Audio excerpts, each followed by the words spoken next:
abasore abatekinisiye mutambuke mwigira imbere.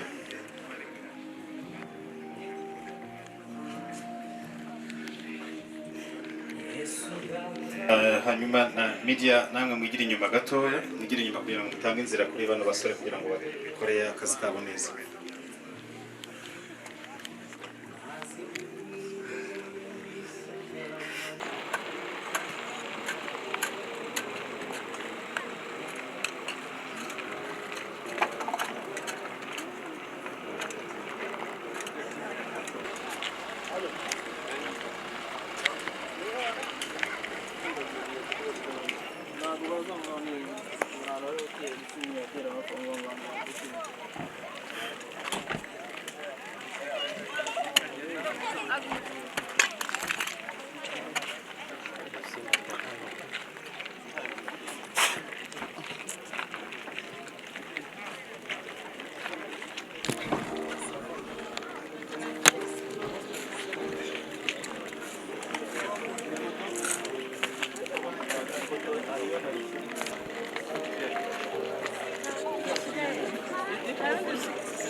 Igihe ko bamanura umubiri wa Tom uze guhagarara gahunda twese.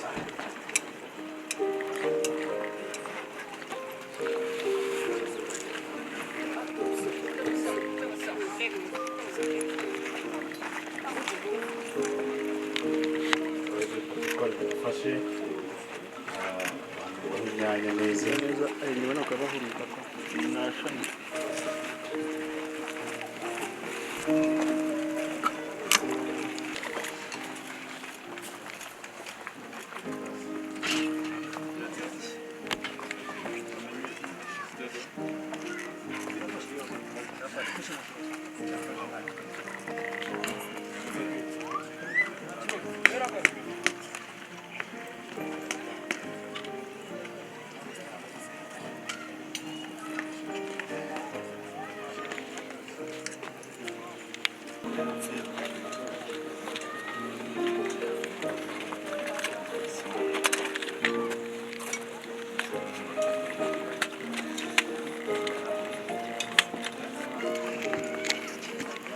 nta kibazo mwakongera mukicara.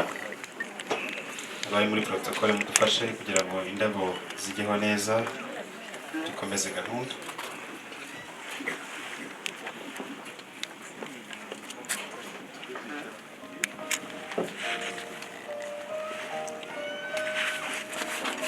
Pastor Frank muri New Life Bible Church adutangiriza iki gikorwa n'isengesho n'ijambo rito, ubundi turaza gukomeza na Bwana Prosper umukuru w'umuryango kugira ngo atugezeho ubutumwa mbere y'uko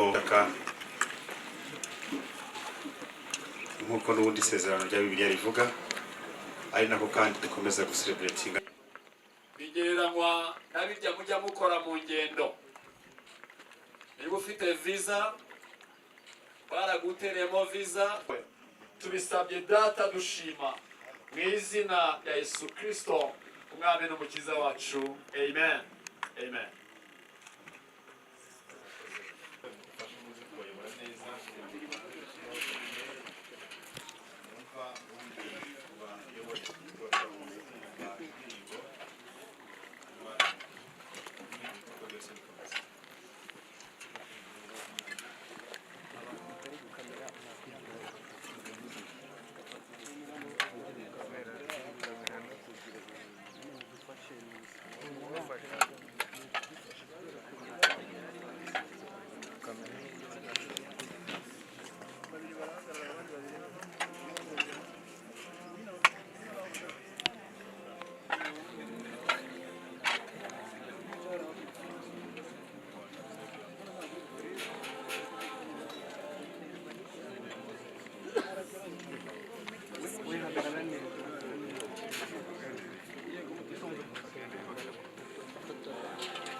Bye.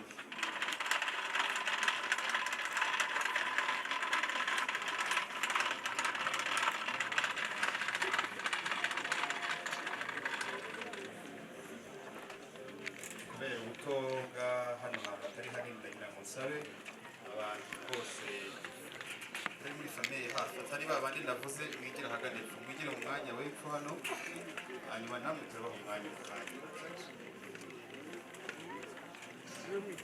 fashe mwigire inyuma gato rwose n'aba basore badufashije base nk'abigiye inyuma gato kugira ngo byibura umwanya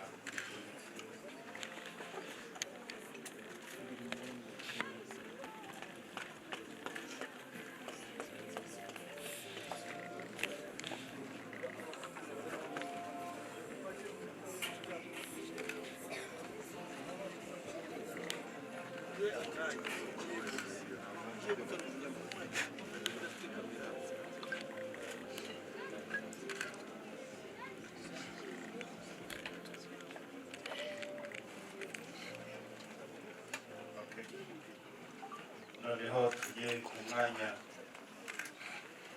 ushyiramo indabo mbere yuko ukanya n'abandi bose maze indabo turaza kureba uburyo buze kugenza hanyuma twatangira ku muryango wo hafi kuko buri gukora bafasha kugenda mushyiramo indabo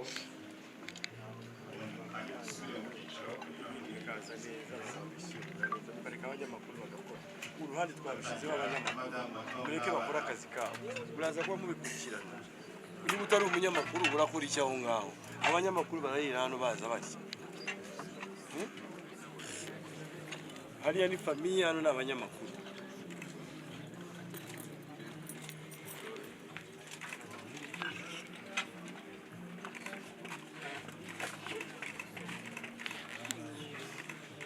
bakomeza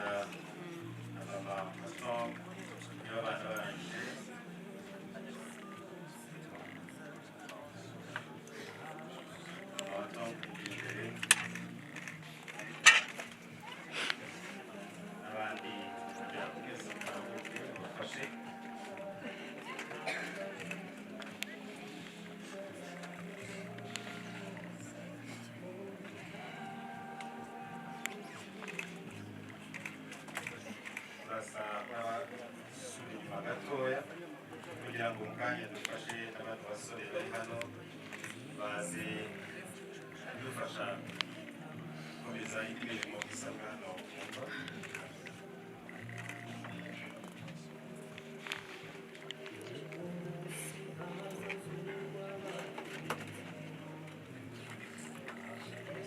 twegere inyuma gatoya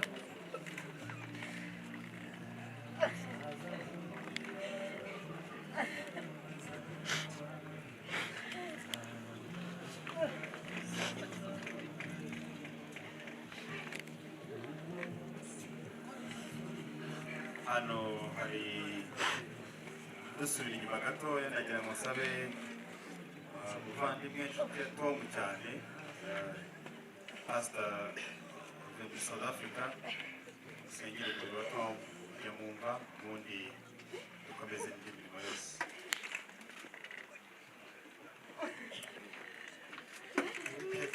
Imana yacu uwiteka Imana yaremye isi ukarema inyanja n'amasoko ukarema umuntu mu ishusho yawe ukamuha gutegeka byose no kuganza byose kandi ukamuha umwuka wawe kugira ngo awuhumeke.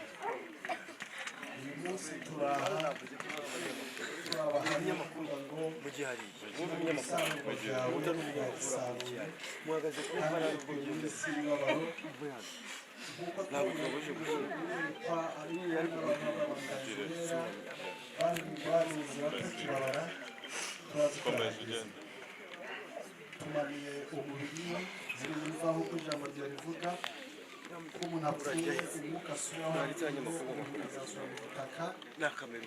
Turasezerana Uwiteka Imana yacu we wakiriye ubuzima bwe wakiriye umwuka we iki gitaka nacyo kikaba gisubiyemo umuntu watowe. Turavuze ngo mwami umunsi umwe tuzongera kumubona aho twese tuzafatikibabara yemera muri kano kanya buri wese uraha umwambika imbaraga kandi ngo turemeza kwihangana umwuka urakora akazi ko kwangisha kujya mu birori bitugirira. Urakoze kubw'ubukwe budasanzwe bwako bwa nyuma kandi cyane ngume hafi ariko dushyiremo akanya hanyuma nsabe b'abasore baze badufashe kugira ngo twikine imva munsi nk'abigira inyuma rwose kugira ngo bahe umwanya kugira ngo badufashe.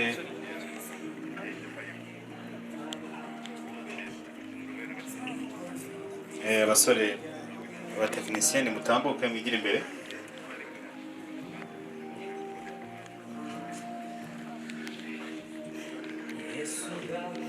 Hanyuma na media namwe mwigire inyuma gatoya mwigire inyuma kugira ngo mutange inzira kuri bano basore kugira ngo bakore akazi kabo neza.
nyavuga guhitunga tubona umuntu agiye no hagera umbwire bitamubwira aho duhurira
turaza kuvugana.